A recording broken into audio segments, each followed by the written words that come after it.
Hey YouTube, Vinny here for another edition of Cap of the Week, and this week we're going to take a look at the Detroit Tigers cap.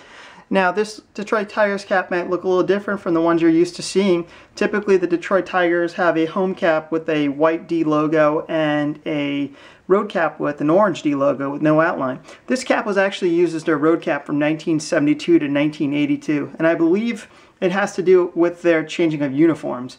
After the 1971 season, they changed from the flannel uniforms to the button-down, from the button-down flannels to the knit uniforms, the double knit.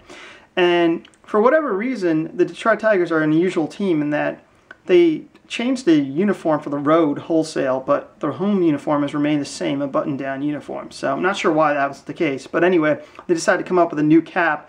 And so this was worn from 72 to 82. So this covers the last few years of Al Kaline's Hall of Fame career. The Bird, Mark Fidrich's rise to prominence, and the hiring of Sparky Anderson to eventually 82 when they phased it out and went to the current Detroit Tigers road cap. But anyways, let's take a look at the cap. And you'll see here, it's the same Detroit logo you're used to seeing, but it has a white outline and it's a little bit bigger. I'm not sure of if the uniform is the actual reason, but that's the best reason I can give. And this is an original cap from that era, so this is not a throwback replica, not a Roman Pro or Mitchell & Ness American Needle throwback. I'm sure you could find these online though.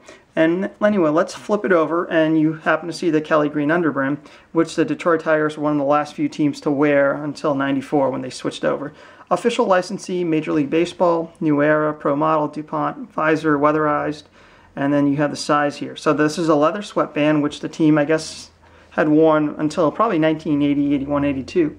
The MLB logo specifies that it's probably one of the last few caps that they made, in 80, 81, or 82. So this is a late model cap.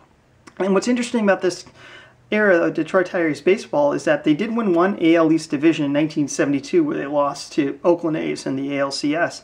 What's crazy about that season though is there was a player strike that year and the games weren't made up. So when the end of the season came, the Tigers beat the Boston Red Sox by a game.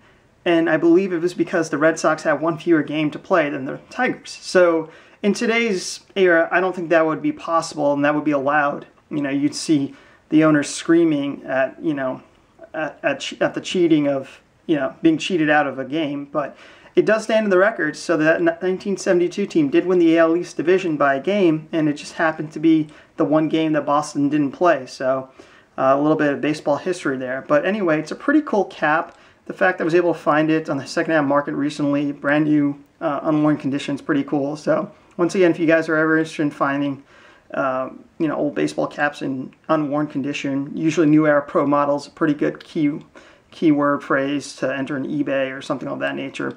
But it's a really, really neat cap and really neat era. And it wasn't a good year for the Tigers this year, but let's see what happens. Let's see if the Tigers roar in 2016. For Cap of the Week, till next week, see ya.